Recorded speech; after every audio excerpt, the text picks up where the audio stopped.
Pinapaangat mo yung ratings ng inyong Pangulo sa pamamagitan ng inyong pagtatrabaho? Yang pagre-release ninyo? Yan ba ang gawain ng totoong merong nagagawa sa ating bansa? Kailangan pang gawan ng reels para magmukhang meron talagang improvement ang ating bansa?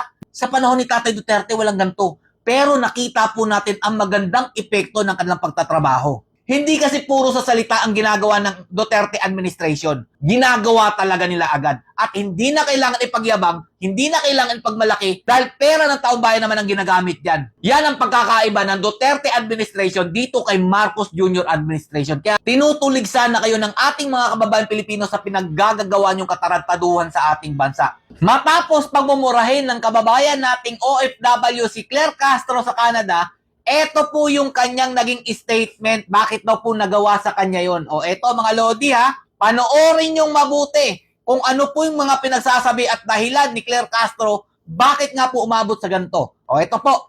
Ano ho yung nangyari kanina na sa ngayon nagva-viral itong video ninyo dito sa Vancouver? Actually, gumagawa sana kami ng reels para dito sa event na kung saan bumisita ang ating Pangulo sa Canada. So gumagawa kami ng reels, tapos may lumapit sa amin na Pilipino. So, ngumiti ako, tinanong niya ako si UC Claire, sabi ko, yes. At doon, sinasabi niya na, sumigaw na siya, you ask your president to resign. So, kinuyog na kami, samantalang kung tutusin, kami nagtatrabaho. Hindi kami nagbabakasyon dito. We're just doing our job, pero nahinto yun. Hindi na kami nakapagtapos ng aming pag-shoot ng reels dahil nga may mga Pilipino ganito yung ugali. Wow! Nagtatrabaho pala si Auntie Claire doon. Gagawa daw po sila ng reels. Tapos bigla daw po may lumapit sa kanilang mga Pilipino at eto na nga daw pong nangyari, kinuyog daw po sila. Yun lang ba talaga ang dahilan nun? O baka may ginawa kang hindi maganda at hindi nagustuhan ng ating mga kababayang Pilipino dyan sa Canada? O ito pa, tuloy pa natin mga Lodi. Hindi ko alam kung saan sila grupo, pero yung naratibo nila, yung tipong BBM resign. Yung naratibo nila ay maleta. Yung naratibo nila magnanakaw. So, at sinabihan ako na pangit. Sabi at sinungaling. So, nung sinabi nilang pangit daw ako, feeling ko sila yung sinungaling. So, may mga ganyan tao.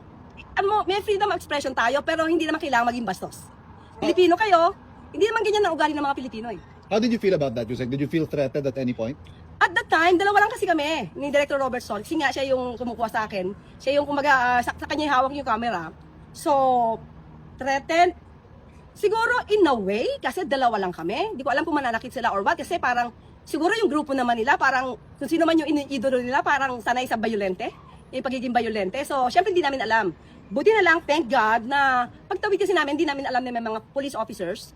So, pagtawid namin, so kinausap na namin sila. Kasi, sumusunod sila eh. Di ba? So, pero, I mean, kung ganyan talaga ang magiging ugali ng Pilipino, hindi kayo uunlad. So, kawawa pa rin kayo. Hindi po sa ugali yan ang hindi pag-unlad, Auntie Claire. Kung ano po ang pamamahalang meron tayo ngayon sa ating bansa, sobrang walang kwenta. Kayo lang ang umuunlad, ang mga pumapanig sa maletagang. Tapos sinabihan mo pang bastos, itong mga kababayan natin Pilipino. Natural, dahil isa kang bastos, lalo na pag mayroong interview, may press briefing, puro bato sa mga Duterte ang ginagawa mo. Puro kasinungalingan. Pinapaangat mo yung ratings ng inyong Pangulo sa pamamagitan ng inyong pagtatrabaho? Yang pagre-release ninyo?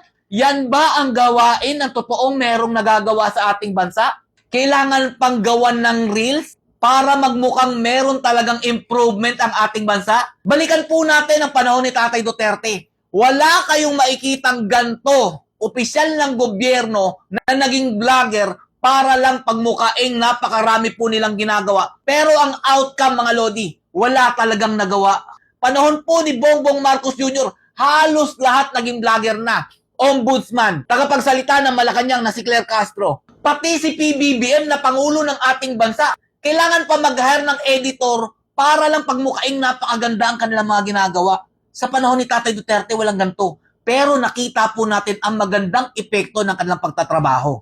Hindi kasi puro sa salita ang ginagawa ng Duterte administration. Ginagawa talaga nila agad. At hindi na kailangan ipagyabang, hindi na kailangan ipagmalaki dahil pera ng taong bayan naman ang ginagamit dyan. Yan ang pagkakaiba ng Duterte administration dito kay Marcos Jr. administration. Kaya tinutulig sana kayo ng ating mga kababayan Pilipino sa pinaggagawa niyong katarantaduhan sa ating bansa. Kahit saang lugar kayo magpunta, meron kayong makikitang ganyan na hindi sumasang-ayon sa pamamahala ni Bongbong Marcos Jr. Eto ba yung pagtatrabaho na pinagyayabang ninyo?